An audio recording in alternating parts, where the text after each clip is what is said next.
The sun was rising over the wheat fields when Tiho heard the explosion. It came from the eastern side of his farm, where the golden crops met the dark forest. The sound shook his small wooden house and made the cups on his table rattle. Tiho put down his morning tea and walked to the window. A column of black smoke was rising into the pink sky. Something had crashed on his land. He was a simple man, 34 years old, with kind eyes and hands that knew how to heal. Before the war, he had been a medic in the military. But when they asked him to carry a gun instead of medicine, he refused. They called him a coward. He called himself a healer. Now he lived alone on this farming colony called Varus 4, running a small clinic for the farmers nearby. The war had been going on for 3 years now, humans against the Keth. The Keth were a warrior species from across the stars. They were tall, strong, and covered in scales like metal. Their females were the soldiers, trained from birth to fight and kill. The males stayed home and raised the children. It was the opposite of what humans expected, and it made the Keth warriors even more frightening. Tiho grabbed his medical bag and started walking toward the smoke. He told himself he was just going to look. Maybe it was a human ship. Maybe someone needed help. The wheat came up to his chest. He pushed through it, following the trail of burned plants. The smell of fire and something else filled the air, something chemical, alien. When he reached the crash site, his heart stopped. It was a Keth fighter ship, small, shaped like a curved blade, now broken and burning. The cockpit was cracked open, and inside he could see a figure. Tiho stood very still. Every part of his brain told him to run, to call the militia, to report this enemy soldier and let them handle it. That was the smart thing to do, the safe thing. But then the figure moved, just a little, a hand reaching out covered in dark blood. Tiho closed his eyes. He thought about his sister, Yuna. She had died in the first year of the war, a Keth attack on a civilian transport. He had hated them for so long, hated them with every part of his soul. But hate had never healed anyone. He walked forward. The Keth warrior was female. He could tell by her size and the markings on her armor. She was at least 7 feet tall, with skin like burnished copper covered in small scales. Her hair was dark and pulled back in a warrior's braid. Her eyes were closed, and dark blood flowed from a wound on her head and another on her side. She was dying. Tiho climbed into the broken cockpit. Up close, she looked less like a monster and more like a person. Her face was sharp and angular, almost beautiful in a fierce way. Even unconscious, she looked dangerous. He checked her pulse. It was there but weak. Her breathing was shallow. He could leave her. He could walk away and let nature take its course. No one would blame him. She was the enemy. Her people had killed thousands of humans, had killed Yuna. Tiho looked at her face for a long moment.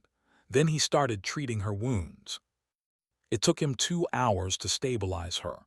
The Keth body was different from humans, but not too different. He had studied their anatomy during his military training. He stopped the bleeding, cleaned the wounds, and wrapped them as best he could. Then came the hard part. He had to move her. She was heavy, much heavier than a human her size would be. Her bones and muscles were denser, built for a planet with higher gravity. Tiho was not a strong man, but he was stubborn. He dragged her out of the ship, through the wheat field, and all the way to his clinic. By the time he got her onto the medical bed, he was covered in sweat and shaking with exhaustion. His back would hurt for days, but she was alive. He set up an IV with fluids that should work for her biology. He gave her medicine for the pain and infection. He did everything he would do for any patient. Then he sat down in the corner of the room and watched her breathe. What was he doing? Saving an enemy soldier. The militia would arrest him if they found out, or worse. People had been executed for helping the Keth. They called it treason. But Tiho could not watch someone die. Not when he could save them. That was who he was. That was all he had left. The hours passed slowly. Outside, the sun crossed the sky and began to set. Tiho ate a small meal, checked her wounds, and changed her bandages. She remained unconscious, her chest rising and falling with each breath. He wondered what her name was, what her life was like. Did she have a family, children? Did she choose to be a soldier, or was she forced into it? He knew so little about the Keth, only what the military propaganda told him, that they were monsters, killers, evil. But looking at her now, she just looked tired, wounded, alone. Night fell over the farm. Tiho lit a small lamp and continued his watch. He was reading an old book when he heard her move. He looked up. Her golden eyes were open, and they were looking right at him. Before he could speak, she moved, faster than he thought possible for someone so injured. One moment she was on the bed. The next, she had him pinned against the wall. Her clawed hand was around his throat, and a blade had appeared from somewhere, pressed against his chest. Her face was close to his. Her eyes burned with rage and confusion. She spoke. Her voice was rough and deep, like stones grinding together. "Where am I? What have you done to me?" Tiho could barely breathe. Her grip was strong enough to crush his windpipe, but he did not struggle. He did not fight. He looked into her golden eyes and said the only thing he could think of. "I saved your life." She stared at him. The blade pressed harder against his chest, drawing a small drop of blood. "Impossible," she said. "Humans do not save Keth. You torture, you kill, you take prisoners for information." "I am not a soldier," Tiho said quietly. "I am a healer. You were dying, I healed you." She did not release him. Her eyes searched his face, looking for the lie, the trick, the hidden danger.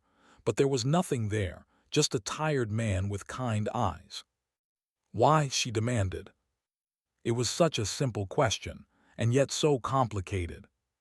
Tiho thought about it. He thought about Yuna, about the war, about all the death and pain on both sides. And he thought about the oath he had taken so many years ago, to do no harm, to heal the sick, to help anyone who needed it. "Because you were hurt," he said, "and I could help, that is all." She held him there for a long moment. Her golden eyes were unreadable. Then slowly she released him. Tiho slid down the wall, gasping for air. His throat felt bruised, but he was alive. The Keth warrior stepped back. She looked at her bandaged wounds, at the IV in her arm, at the small, clean room around her. Everything was different from what she expected. There were no chains, no torture devices, no guards with weapons. Just a small human man sitting on the floor, rubbing his throat and looking at her with no fear. Only concern. "You should not be standing," Tiho said, his voice hoarse. "Your wounds will open again. Please lie down." She stared at him like he was the strangest thing she had ever seen. And perhaps he was. Vera did not lie down. She stood in the middle of the room like a statue, watching the human with eyes that had seen 100 battles. Her body hurt. Every breath pulled at the wound in her side. But pain was an old friend. She had learned to ignore it long ago. The human got up slowly from the floor. He was small, so small. The top of his head barely reached her shoulder. His body was soft, with no scales, no claws, no natural weapons. How did these creatures survive? How did they fight a war against the Keth? And yet here he was, looking at her with those strange, soft eyes, telling her to rest. "I am Tiho," he said. "What is your name?" She almost did not answer. Giving your name to an enemy was forbidden, but something made her speak. "Vera." He nodded like it was the most normal thing in the world. "Vera, you lost a lot of blood. Your body needs time to heal. Please sit at least." She looked at the bed. It was soft and clean, covered in white sheets, nothing like the hard military cots she was used to. After a moment, she sat on the edge of it, not because he asked, because her legs were shaking. Tiho moved around the room, checking machines, preparing medicine. He moved carefully, always staying where she could see him. He made no sudden movements. It was like he was dealing with a wild animal. Perhaps he was. "Are you hungry?" he asked. "I have food. I'm not sure what Keth eat, but I can try to find something." Vera said nothing. She was trying to understand this situation. In her training, she had learned what humans did to Keth prisoners. They asked questions. They used pain to get answers. When they had what they needed, they killed you, or they kept you in a cage until you died. But this was not a prison, and this man was not asking questions. "What do you want from me?" she finally asked. Tiho stopped and looked at her. "Nothing. Everyone wants something." "I want you to heal," he said simply. "That is all." She did not believe him. She could not believe him. Trust was weakness. Trust got you killed. The night passed slowly. Vera did not sleep. She sat on the bed and watched the human. He worked at a desk for a while, writing in a book. Then he lay down on a small, uncomfortable-looking couch near the door. He did not lock it. He did not tie her up. He just closed his eyes and slept. It would be easy to kill him. She could snap his neck before he woke up, take whatever she needed and find a way off this planet. But something stopped her. Maybe it was the wound in her side. Maybe it was the strange, confusing feeling in her chest when she looked at him. She watched him sleep until the sun came up. In the morning, Tiho made food. He brought her a plate of strange things, some kind of grain, vegetables, and small pieces of what he called tofu. He said it was similar to what Keth ate based on the research he did during the night. Vera looked at the food with suspicion. "Is it poisoned?" Tiho smiled. It was a small, tired smile. "If I wanted you dead, I would have left you in the ship." She had no answer for that, so she ate. The food was not bad, different from military rations which tasted like nothing. This had flavor, warmth. She ate everything on the plate, then felt embarrassed by her hunger. Days passed, then a week. Vera's wounds began to heal. The human came every few hours to check on her, to change her bandages, to bring her food. He never asked about her military, never asked about Keth's secrets or battle plans. He only asked if she was in pain and what she needed. It was driving her insane. On the 5th day, she tried to make him angry. She wanted to see his true face, the violent, cruel face that all enemies had. "Humans are weak," she said as he changed her bandages. "You are a prey species, soft, slow. It is amazing you survived long enough to reach the stars." Tiho's hands did not stop their gentle work. "Maybe you are right. We will win this war. The Keth will crush your kind." "Perhaps." She grabbed his wrist. Her grip was strong enough to break bones. "Does nothing I say make you angry?" He looked at her hand on his wrist. Then he looked at her face. His eyes were calm, like deep water. "I have seen a lot of angry people," he said quietly. "Anger did not save any of them. It did not bring back the people they lost. It did not heal their wounds." He gently removed her hand. "I used to be angry too. Then I got tired." He finished the bandage and stood up. "Your wound is healing well. In a few more days, you will be strong enough to leave." He walked out of the room, leaving her alone with her confusion. That night she dreamed. She dreamed of her home world, of the training camps where she had grown up. She dreamed of her first kill, the pride she felt, the hollow feeling after. She woke up gasping, covered in sweat. Tiho was there, sitting in a chair near her bed, not touching her, just there. "Bad dream?" he asked. She wanted to tell him to leave, to say she did not need his pity, but the words would not come. "I am fine," she said. He nodded and did not push. He just sat there in the quiet darkness. After a while, Vera spoke again. "Why did you become a healer?" Tiho was quiet for a moment. "My mother was sick when I was young. The doctors saved her. I wanted to do that for others. In the Keth Empire, the weak are left to die. It makes the species stronger." That sounds lonely. She had never thought about it that way. "It is our way." "It does not have to be your way," he said softly. "You can choose." She did not know what to say to that. In her entire life, no one had ever told her she could choose anything. You were born, you were trained, you fought, you died. That was the path. but this small human sat there in the dark and told her she could choose. A few days later, Vera was strong enough to walk around the farm. Tiho let her go wherever she wanted.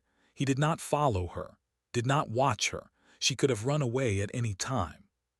She did not run. Instead, she found herself watching him work. He had a garden behind the clinic where he grew vegetables and herbs for medicine. He moved slowly, carefully, treating each plant like it mattered. "What are you doing?" she asked. "Planting seeds," he said. "These will become medicine in a few months." Medicine for who? For anyone who needs it. She watched his hands in the dirt. They were small hands, gentle hands, hands that had never killed. "Can I try?" she asked. She did not know why she asked. The words came out before she could stop them. Tiho looked surprised, then he smiled. "Of course." He showed her how to dig a small hole, how to place the seed, how to cover it with soil. Her first attempt crushed the seed. Her second was too rough. The third time she felt his hands on hers, guiding her with impossible softness. She froze. No one had ever touched her gently before. In her entire life, every touch had been a blow, a strike, a wound. Even the touch of lovers in the Kethway was harsh, almost violent. But his hands were warm, soft, patient.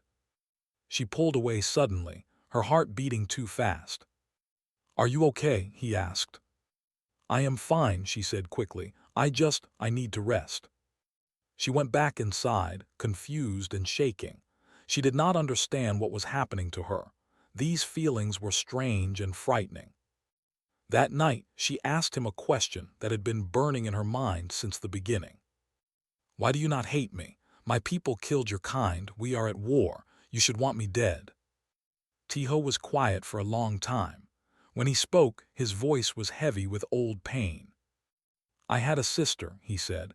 "Her name was Yuna. She died in the first year of the war, a Keth attack on a civilian ship." Vera felt something cold in her chest. "Then you should hate me." "I did for a long time. I hated all Keth. I wanted revenge. I wanted to hurt them the way they hurt me." He looked at her with those deep, sad eyes. "But then I realized something. Hating them would not bring Yuna back. It would only turn me into something she would not recognize. So you just stopped." "It is not that simple. Some days the anger still comes, but I choose not to let it control me." He smiled sadly. "Hating you will not heal either of us, Vera, and I am tired of things that do not heal." She sat there in the quiet, thinking about his words. In the Keth Empire, hate was strength. Mercy was weakness. Everything she had been taught said she should despise this man. But she could not. And that frightened her more than any battle she had ever faced. 3 weeks had passed since the crash. Vera's wounds had healed into pale scars across her copper skin. She was strong enough to leave, strong enough to find a way back to her people. But she stayed. She told herself it was to repay the debt. In Keth culture, a life saved must be repaid. She owed this human something, and until she paid it back, she could not leave. That was the reason, the only reason. She did not believe it, but she held onto it anyway. Each day, she found new ways to help around the farm. She carried heavy things that would break a human's back. She dug in the garden with hands that learned to be gentle. She even helped repair the roof of the clinic after a storm blew some pieces away. Tiho never asked her to do these things. She just did them, and each time she finished, he would smile and thank her like she had given him a gift. No one had ever thanked her before, not for anything. Warriors were not thanked, they were expected. One morning she found him in the wheat field trying to fix a broken machine. It was a harvester, used to cut the grain. Some part inside had broken, and the whole thing would not move. Vera watched him struggle with it for a few minutes. Then she walked over, looked at the machine, and reached inside. The part was jammed. She pulled it loose with her strong hands, bent it back into shape, and put it back. The machine hummed to life. Tiho looked at her with wide eyes. "You fixed it." "It was not difficult." For you, maybe. I have been fighting with that thing for 3 days, he laughed. It was a warm sound, open and honest. Thank you, Vera. There it was again, that strange feeling in her chest, warm and uncomfortable at the same time. I was just repaying my debt, she said quickly. He did not argue with her. He just smiled and went back to work. As the days passed, Vera began to notice things about Tiho. Small things. The way he hummed old songs while cooking. The way he talked to his plants like they were friends. The way he sat on the porch at sunset and watched the sky with peaceful eyes. He was not like any man she had known.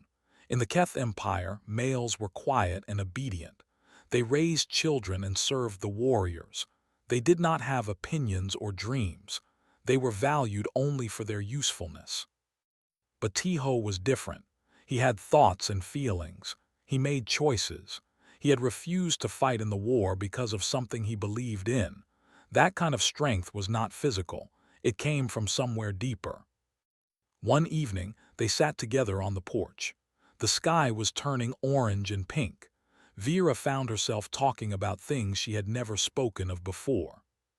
I was taken from my family when I was 4 years old, she said. That is when the training begins. They teach you to fight, to kill, to feel nothing. Tiho listened without speaking. I do not remember my mother's face. I do not remember if she cried when they took me. I only remember the training camp, the other girls, the instructors who beat us when we showed weakness. She looked at her hands, at the claws that had taken so many lives. By the time I was 10, I had killed my first enemy. They celebrated it, told me I was a true warrior. How did it feel? Tiho asked quietly. I do not know. I do not remember feeling anything. We were not allowed to feel. He was quiet for a long moment. Then he said, That sounds very sad. Vera looked at him sharply. It is not sad, it is our way. It makes us strong. Does it, or does it just make you alone? She wanted to argue, to defend her people and their culture, but the words would not come, because somewhere deep inside she knew he was right. That night a storm came. It was a bad one, with thunder that shook the house and lightning that lit up the sky. Vera lay in her bed and listened to it. The sounds reminded her of battle, of explosions and screaming and fire. Her heart began to beat faster. Her hands shook. Memories came flooding back, faces of enemies she had killed, the smell of blood, the weight of bodies falling. She closed her eyes, but the images would not stop. She was back on the battlefield. She was killing. She was dying. She was alone in the darkness with nothing but death. She woke up screaming. Tiho was there. He was sitting in the chair beside her bed just like before, not touching her, not speaking, just present. Vera's chest heaved. Her face was wet. It took her a moment to realize she was crying. She had not cried since she was 4 years old. I am here, Tiho said softly. You are safe. She did not feel safe. She felt broken. Like all the walls she had built around herself were crumbling, and she did not know who she was underneath. I do not understand this, she whispered. Her voice cracked. I do not understand what is happening to me. You are healing, he said. Not just your body, something deeper. I do not want to heal. Healing hurts. I know. He reached out slowly, giving her time to pull away. When she did not, he took her hand. His fingers were warm and gentle, so different from the cold metal and harsh skin she was used to. You do not have to be alone, he said. Not anymore. Something broke inside her, a wall that had been there for as long as she could remember, and suddenly she was sobbing. Great, heaving sobs that shook her whole body. Years of pain and loneliness came pouring out like blood from a wound. Tiho did not try to stop her. He did not tell her to be strong. He just held her hand and let her cry. When the storm outside finally passed, Vera was exhausted, but she also felt different, lighter, like she had put down a weight she had been carrying her whole life. Thank you, she said. The words felt strange on her tongue. Tiho squeezed her hand. You are welcome. She fell asleep holding onto him. For the first time in 30 years, she did not dream of battle. In the morning, something had changed between them. It was not spoken, but it was there, a connection that went beyond words. Vera helped him in the garden, and this time she did not crush the plants. Her hands remembered the gentleness he had taught her. She planted row after row of seedlings, and he watched her with something like pride. "You are good at this," he said. "I am good at many things. This is the first one that does not involve killing." He laughed. She almost smiled. Later, as they ate dinner together, she asked him a question. "If the war ends, what will you do?" Tiho thought about it. "The same thing I am doing now, probably. Growing food, healing people, living quietly." "That sounds boring." "It sounds peaceful. There is a difference." She looked at him across the table. This small, soft human who had saved her life and taught her to plant seeds, who had held her hand while she cried and never asked for anything in return. "I do not know what peace feels like," she admitted. He met her eyes. "Maybe you could stay and find out." The words hung in the air between them, heavy with meaning, heavy with possibility. Vera thought about her people, the war, her duty, everything she had been raised to believe and fight for.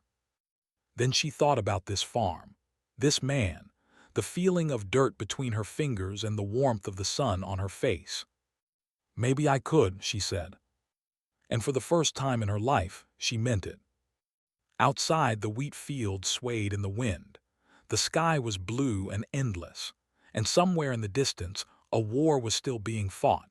But here, in this small corner of the universe, something new was growing. Something that looked a lot like hope. The peace could not last forever. Vera knew this. She had known it from the beginning, even as she let herself forget. But when the danger came, it came from two directions at once. It started with the sound of vehicles in the distance. Tiho looked up from his work in the garden. His face went pale. "Someone is coming. Hide in the cellar." Vera did not argue. She moved quickly, following him to a hidden door behind the clinic. It led down to a small underground room filled with preserved food and medical supplies. The door above was covered by a rug and a heavy shelf. "Stay quiet," Tiho said, "no matter what you hear." Then he closed the door, and she was alone in the darkness. Vera listened. Her warrior senses were sharp. She heard the vehicles stop. She heard doors slamming. She heard boots on the ground, many of them, then voices, human voices. "Where is the ship?" a woman's voice demanded. It was cold and hard like metal. "What ship?" Tiho's voice, calm, steady. "Do not play games with me. We tracked a Keth fighter to this area. It crashed in your field. Where is the pilot?" "The pilot died from her wounds. I burned the body." Silence. Then the woman spoke again. "You expect me to believe that?" "Believe what you want. Search the farm if you like. You will find nothing." Vera heard footsteps moving around the house above her. Soldiers searching, opening doors, moving furniture. Her hand went to the blade she had hidden under her clothes. If they found her, she would fight. She would not let them take her. But the minutes passed, and the hidden door remained closed. Finally, she heard the woman's voice again. "We found nothing, but I do not trust you, farmer. If I learn you are hiding something, I will come back, and you will not enjoy what happens next." "Understood." More footsteps, vehicles starting. Then slowly the sound faded into the distance. The door opened. Tiho's face appeared, tired but relieved. "They are gone." Vera climbed out of the cellar. Her legs were shaking, but not from fear, from anger. "You lied for me. You risked your life." "I know." "Why? If they find out, they will kill you." Tiho looked at her with those calm, deep eyes. "Some things are worth the risk." She did not know what to say, so she said nothing. But the danger was not over. That night, Vera woke to a sound that made her blood run cold. A low, pulsing hum, a sound she knew from 100 missions. A Keth landing ship. She ran to the window. In the moonlight, she could see a dark shape descending into the wheat field, the same field where she had crashed so many weeks ago. They had found her. Tiho appeared beside her. "What is it?" "My people, they have come for me." His face was calm, but she could see the fear in his eyes. "What do we do?" "You hide this time. They do not want you. They want me." "Vera, do as I say." She pushed him toward the cellar, but before he could reach it, the front door exploded inward. 3 Keth warriors stood in the doorway. They were huge, even bigger than Vera. Their armor was black and red, the colors of the hunter units, the ones sent to retrieve deserters. The leader stepped forward. He was male, but unlike the males Vera had known on her home world, he was a warrior too, trained to track and kill his own kind. His name was Draken. She had served with him once long ago. "Vera," he said, his voice was like grinding stone, "you are a hard one to find." "I did not want to be found." "That does not matter. You belong to the Empire. Deserters are executed. You know the law." Behind her, Vera felt Tiho's presence. He had not hidden. He stood in the middle of the room, small and unarmed, facing 3 Keth warriors like he had every right to be there. Draken's yellow eyes moved to him. "What is this, a human pet?" "Leave him alone," Vera said. "He has nothing to do with this." "He has been hiding you. That makes him an enemy." Draken raised his weapon. "Step aside, Vera, or die with him." Everything that happened next happened very fast. Tiho stepped forward, not backward, forward, toward the warriors who could kill him with one blow. "I saved her life," he said. His voice did not shake. "She owes me a debt. By your own laws, she cannot leave until it is repaid." Draken paused. He looked at Vera. "Is this true?" Vera's mind raced. In Keth culture, a life debt was sacred. It was one of the few things that could override even military orders. If she claimed the debt was unpaid, they would have to wait. "It is true," she said. "The debt is not finished." Draken's eyes narrowed. "Then finish it now, kill him." Vera felt ice in her chest. "What?" "The simplest way to repay a life debt is to take a life in return. Kill the human and your debt is clear. Then you come with us." She looked at Tiho. He looked back at her with no fear. He had known this might happen. He had known from the beginning. And still, he had stepped in front of the weapons. "Do it," Draken said, "or we do it for you and you die next." Vera's hand touched her blade. She pulled it out slowly. The metal gleamed in the lamplight. She had killed so many with this blade. What was one more? But her hand would not move. She looked at Tiho's face, at his kind eyes, at the small smile on his lips like he had already forgiven her for what she was about to do. And she knew she could not do it. "No," she said. Draken's face twisted. "What did you say?" "I said no." She turned to face him, the blade in her hand pointed at her own people now. "I will not kill him. I will not go with you. And if you want him, you will have to go through me." The room went very still. "You would die for a human," Draken said. He sounded almost confused. "You would betray your species for this weak little creature." "He is not weak." Vera's voice was strong now, stronger than it had ever been. "He saved my life when he could have let me die. He showed me kindness when my own people showed me only pain. He taught me that there is more to life than killing." She raised her blade. "He is the strongest person I have ever known, and I will not let you touch him." Draken attacked. He was fast, almost as fast as Vera, but she had been one of the Empire's finest warriors, and she had something to fight for now, something worth more than duty or glory. The battle was brutal and short. Draken's blade cut her arm. She drove her blade through his chest. The other 2 warriors fell soon after, one to her blade, one to a heavy blow that cracked his skull. When it was over, Vera stood in the middle of the ruined room, breathing hard. Blood dripped from her wounds. The bodies of her former comrades lay at her feet. She had killed her own people. There was no going back now. Tiho rushed to her side. "You are hurt, let me." "I am fine." But her legs gave out and she collapsed into his arms. He caught her, such a small man, holding her weight like it was nothing. He lowered her gently to the floor and began treating her wounds, his hands moving with practiced skill. "You did not have to do that," he said softly. "You could have let them take you."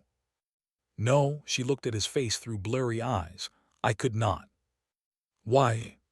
She thought about the question, about everything that had happened since she crashed into his wheat field, about the food he brought her and the seeds he taught her to plant, about the night he held her hand while she cried. "Because you showed me something I did not know existed," she said. "You showed me that I could choose, that I could be more than what they made me." She reached up and touched his face with her bloody hand. "You showed me what it means to be cared for, and I cannot lose that. I will not." Tiho's eyes were wet. He took her hand and held it against his cheek. "Then stay," he said. "Stay and fight for the life you want, not the life they gave you." Vera closed her eyes. The pain was fading now. Tiho's medicine was working. "I will stay," she whispered. "I promise."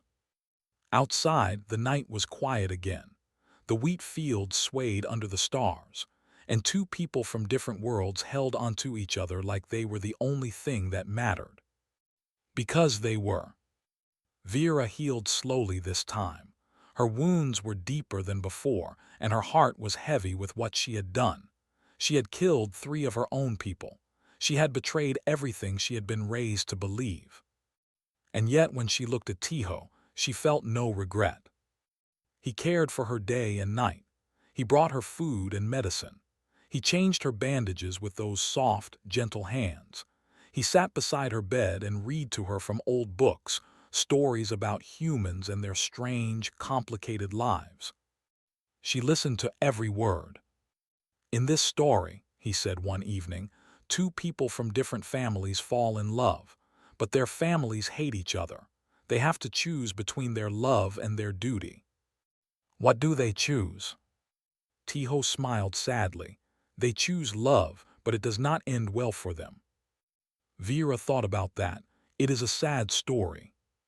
Yes, but it is also beautiful, because they chose each other, even knowing the cost. She looked at him for a long moment. "Is that what we are doing, choosing each other?" He put down the book. His eyes met hers, warm and honest. "I think so," he said, "if you want to." Vera's heart beat faster. She had never wanted anything before. Want was weakness in the Empire. But here, in this small room with this kind man, she found that she wanted very much. "I do not know how to do this," she admitted. "I do not know how to be soft, how to care for someone without hurting them." "Neither do I," Tiho said, "but we can learn together." He reached out and took her hand. His touch was warm and steady, like everything about him. Vera held on tight. The weeks turned into months. Vera's wounds healed into new scars that joined the old ones. She grew stronger, but she did not leave. Instead, she became part of the farm, part of Tiho's life. She learned to cook human food, though her first attempts were disasters. She learned to care for the animals, gentle creatures called chickens that clucked and flapped when she came near. She learned to sit on the porch at sunset and watch the sky without thinking about battle. It was strange, it was peaceful, it was wonderful. But the war still raged somewhere out there beyond the wheat fields and the quiet hills. They heard reports on the radio sometimes, battles won and lost, cities destroyed, lives ended. Vera tried not to think about it, but some nights she woke up shaking, the screams of the dying echoing in her head. Tiho was always there. He never asked her to forget what she had done. He just held her and reminded her that she was safe, that she was not alone. "Do you ever hate me?" she asked one night, "for what my people did for the war?" Tiho was quiet for a moment. Then he said, "I used to hate, it almost destroyed me. Then I found something better." "What?" "This," he gestured around them. You, the farm, the chance to build instead of break. Vera leaned against him. She was so much bigger than him, but somehow in his arms she felt small, protected, loved. I never knew this could exist, she said. I never knew life could be more than fighting and dying. Now you know. Now I know. 6 months after the battle in the farmhouse, the war ended. It was not a glorious victory for either side. It was exhaustion. Both species had lost too much to keep fighting. A peace treaty was signed, fragile and uncertain but real. Vera heard the news on the radio. She stood very still, listening to the announcer talk about the end of hostilities, the exchange of prisoners, the beginning of negotiations. It was over. The war that had defined her entire life was over. She did not know how to feel. Tiho found her standing in the wheat field, looking at the sky. "Are you okay?" he asked. "I do not know." She turned to face him. "What do I do now? I am a deserter. I killed my own people. I cannot go back." "You do not have to go back," Tiho said. "You can stay here with me." "For how long?" He took her hand. "For as long as you want." Vera looked at their joined hands. His was so small compared to hers, soft and smooth against her scales, but it fit perfectly. "I want forever," she said quietly. Tiho smiled. It was the brightest smile she had ever seen on his face. "Then forever it is." 3 years passed. The farm grew. Tiho expanded his clinic to treat more patients. Vera learned to help him, using her warrior's precision for delicate medical work. She was surprisingly good at it. Her hands, which had taken so many lives, now helped save them. The peace held, though it was not easy. There were still tensions between humans and Keth, still old wounds that had not healed. But slowly, carefully, things were getting better. Vera and Tiho lived quietly. They worked the land together. They ate meals together. They sat on the porch and watched the sunset together. It was a simple life, but it was theirs. One evening, there was a knock on the door. Vera answered it. On the porch stood a small figure, a Keth child no more than 5 or 6 years old. Her scales were pale blue and her golden eyes were wide with fear. Behind her, an exhausted-looking human woman in a government uniform stood holding a bag. "We found her in a refugee camp," the woman said. "Her parents died in the war. We do not know what to do with her. Someone said you might." She trailed off, looking at Vera with uncertainty. Vera knelt down slowly, bringing herself to the child's level. The little girl flinched but did not run. "What is your name?" Vera asked softly. The child's voice was barely a whisper. "Nira." "Hello, Nira. My name is Vera. Are you hungry?" The child nodded. Vera looked up at Tiho. He was standing in the doorway, watching with gentle eyes. He nodded once. She turned back to the child and held out her hand. "Come inside. You are safe here." The child hesitated. Then slowly she reached out and took Vera's hand. Later that night, after Nira had eaten and fallen asleep in a warm bed, Vera and Tiho stood on the porch together. "We have a child now," Vera said. The words sounded strange in her mouth. "Yes. I do not know how to be a mother. I never had one." Tiho took her hand. "I do not know how to be a father. We will figure it out together." Vera looked at the stars. Somewhere out there was her home world, the empire that had made her a weapon, the life she had left behind. She did not miss it. "I think," she said slowly, "that I finally understand what you meant, about choosing, about being more than what others make you." "And what do you think?" She turned to face him. This small, gentle man who had saved her life and taught her to love, who had given her a home and a future. "I think strength is not about what you can destroy," she said. "It is about what you choose to protect." Tiho smiled. "That is very wise." "I learned from someone wise." He laughed and pulled her close.